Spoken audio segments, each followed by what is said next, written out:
Sedikit menyambung, berarti kalau itu tadi perintah fraksi artinya Mbak Puan tidak seperti yang diberitakan bahwa menutup mata dengan hak angket ini ya, karena belum pernah muncul selama isu Mbak ini. Puan sebagai ketua DPR tidak pernah menutup mata terhadap apapun, nggak pernah. Dia harus mencermati segala sesuatunya, dan bagaimana dia akan mencermati kalau matanya tertutup, kan tidak mungkin. Mungkin sikap ini aja kali ya Bang ya. Kan ini kan mau penetapan KPU juga ya.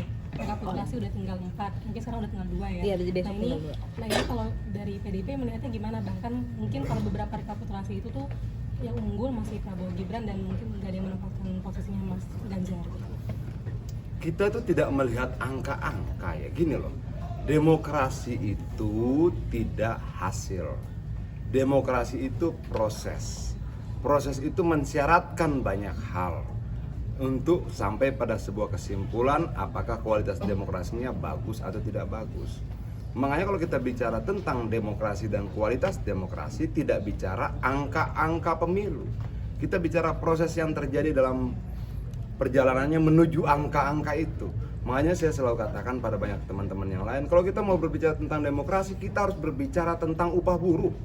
Kenapa? Bagaimana mungkin buruh bisa mendapatkan hak atas informasi yang sama ketika kemudian daya belinya untuk mendapatkan buku, berlangganan media dan sebagainya tidak sama dengan yang lain. Kalau kita berbicara tentang demokrasi, kita harus berbicara tentang hak atas pendidikan. Nah, akumulasi dari proses terhadap hak-hak itu termasuk proses pelaksanaan pemilu itulah menentukan kualitas demokrasi, bukan angka-angkanya. Makanya menurut saya hak angket itu tidak berbicara tentang kecurangan-kecurangan. Dia berbicara tentang pelanggaran-pelanggaran atau potensi-potensi pelanggaran-pelanggaran undang-undang dan penyalahgunaan APBN. Kenapa demikian? Karena memang kewenangannya seperti itu. Kami di sini membuat regulasi namanya undang-undang, menyusun anggaran namanya APBN, oke? Sebagai yang membuat undang-undang dan sebagai yang membuat APBN, kita harus bertanggung jawab mengawasinya. Untuk melakukan pengawasan itu kita diberikan hak namanya hak angket. Artinya hak angket itu adalah hak yang diberikan oleh konstitusi terhadap anggota DPR. Clear? Berarti intinya apapun yang diputuskan juga menerima gitu ya Bang, yang diputuskan oleh KPU nanti.